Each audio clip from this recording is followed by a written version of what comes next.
Hello കുട്ടികളെ, ഇന്നത്തെ വീഡിയോയിൽ നമുക്ക് 9ാം ക്ലാസ്സിലെ ഹിന്ദി പാഠപുസ്തകത്തിലെ ബോൺസായ് എന്ന കവിത ഭാഗത്തെ ആക്ടിവിറ്റികളും അതിന്റെ ഉത്തരങ്ങളും പരിചയപ്പെടാം. പാഠത്തിന്റെ അർത്ഥം മുഴുവൻ ഞാൻ മുൻപ് വീഡിയോ ഇട്ടിട്ടുണ്ട്. കാണാത്തവർ ഡിസ്ക്രിപ്ഷനിൽ ചെക്ക് ചെയ്യുമല്ലോ. ആക്ടിവിറ്റി 1. കവിത പഠിത്തേ സമയ ഇൻ പ്രശ്നോ സെ ഗുസ്രെ. കവിത വായിക്കുമ്പോൾ ഈ ചോദ്യങ്ങളിലൂടെ കടന്നുപോകുക. 1. आंगन सी खोदकर गमले में लगा देने से पौधे में क्या-क्या परिवर्तन हो सकते हैं? മുറ്റത്ത് നിന്ന് പിഴുത് ചട്ടിയിൽ നടുമ്പോൾ ചെടിയിൽ എന്തെല്ലാം മാറ്റങ്ങൾ വരാം? उत्तरम आंगन से खोदकर गमले में लगाने से पौधे की स्वाभाविक वृद्धि रुक जाती है. वो स्वतंत्र रूप से फैलने के बजाय एक सीमित स्थान में सिमट जाता है. മുറ്റത്ത് നിന്ന് പിഴുത് ചട്ടിയിൽ നടുമ്പോൾ ചെടിയുടെ സ്വാഭാവിക വളർച്ച തടയപ്പെടുന്നു. സ്വതന്ത്രമായി പടരുന്നതിനു പകരം അതൊരു ചെറിയ സ്ഥലത്തൊതുങ്ങിപ്പോകുന്നു. ड्राइंग रूम में बोनसाई को अतिथि लोग आश्चर्य से क्यों देखते होंगे? സ്വീകരണ മുറിയിലെ ബോൺസായിയെ അതിഥികൾ അത്ഭുതത്തോടെ നോക്കുന്നത് എന്തുകൊണ്ട്? उत्तरम ड्राइंग रूम में बोनसाई को देखकर लोग आश्चर्यचकित होते हैं क्योंकि वह एक विशाल पेड़ का छोटा और सुंदर रूप होता है. ഒരു വലിയ മരത്തിന്റെ ചെറുതും മനോഹരവുമായ രൂപമായതുകൊണ്ടാണ് അതിഥികൾ ബോൺസായിയെ അത്ഭുതത്തോടെ നോക്കുന്നത്. 3. धीरे धीरे माइंड ബോൺസായി में तब्दील हो गई. इससे आपने क्या समझा? പതുക്കെ പതുക്കെ ഞാനൊരു ബോൺസായി ആയി മാറി. ഇതിൽ നിന്ന് നിങ്ങൾക്ക് എന്തു മനസ്സിലായി? उत्तरम इसका अर्थ है कि पाबंदियों और सीमित दायरे में रहने के कारण व्यक्ति अपनी आज़ादी और व्यक्तित्व खो देता है. നിയന്ത്രണങ്ങൾക്കും പരിധികൾക്കും ഉള്ളിൽ ജീവിക്കുന്നത് കാരണം ഒരാൾക്ക് തന്റെ സ്വാതന്ത്ര്യവും വ്യക്തിത്വവും നഷ്ടപ്പെടുന്നു എന്നാണ് ഇതിനർത്ഥം. 4. മുജ്മേ ലഗേ ഫൽ ഫൂൽ ने तुम्हें फिर डराया. इससे आपको क्या आशय मिलता है? എന്നിലുണ്ടായ പൂക്കളും പഴങ്ങളും നിന്നെ വീണ്ടും ഭയപ്പെടുത്തി. ഇതിന്റെ അർത്ഥം എന്താണ്? उत्तरम जब दबाया गया व्यक्ति अपनी प्रतिभा दिखाने लगता है तो दमन करने वाला व्यक्ति डर जाता है कि कहीं वह स्वतंत्र न हो जाए. അടിച്ചമർത്തപ്പെട്ട ഒരാൾ തന്റെ കഴിവുകൾ പ്രകടിപ്പിച്ചു തുടങ്ങുമ്പോൾ അയാൾ സ്വതന്ത്രനാകുമോ എന്ന് അടിച്ചമർത്തുന്നയാൾ ഭയപ്പെടുന്നു. 5. बोनसाई में फल फूल लगने पर मालिक ने उसे कूड़े पर क्यों फेंक दिया?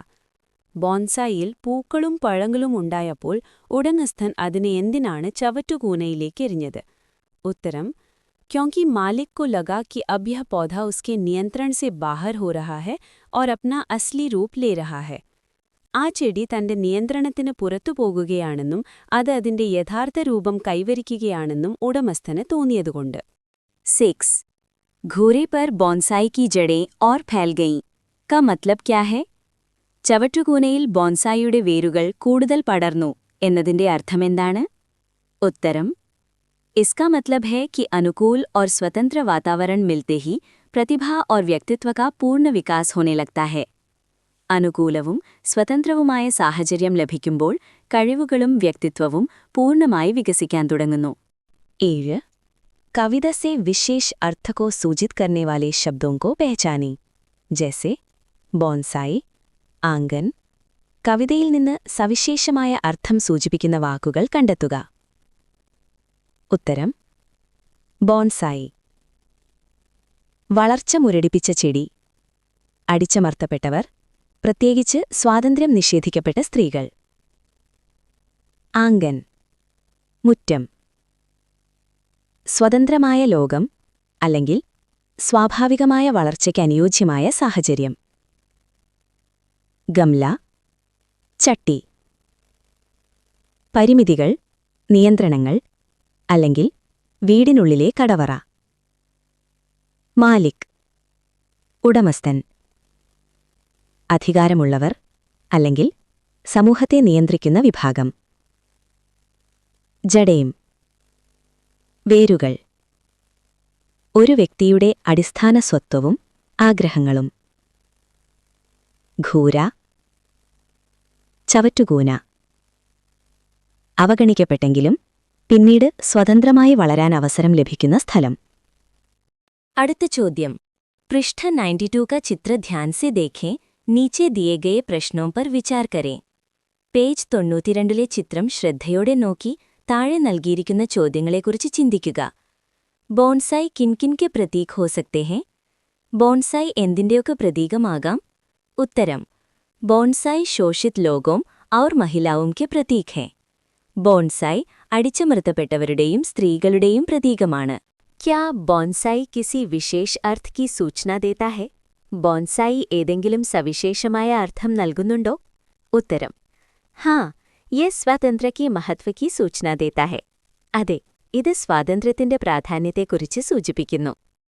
അടുത്ത ചോദ്യം, ആസ്വാദൻ टिप्पणी लिखिए. बोनसाई कविता के रूपपरक और आशयपरक विशेषताओं का परिचय देते हुए ആസ്വാദൻ टिप्पणी लिखिए. ബോൺസായ് കവിതയുടെ രൂപപരവും ആശയപരവുമായ സവിശേഷതകൾ പരിചയപ്പെടുത്തി ആസ്വാദനക്കുറിപ്പ് എഴുതുക. ഉത്തരം കുട്ടികളെ, ആസ്വാദൻ टिप्पणी ഇവിടെ ഞാൻ കാണിക്കുന്നുണ്ട്. കൂടെ അർത്ഥവുമുണ്ട്.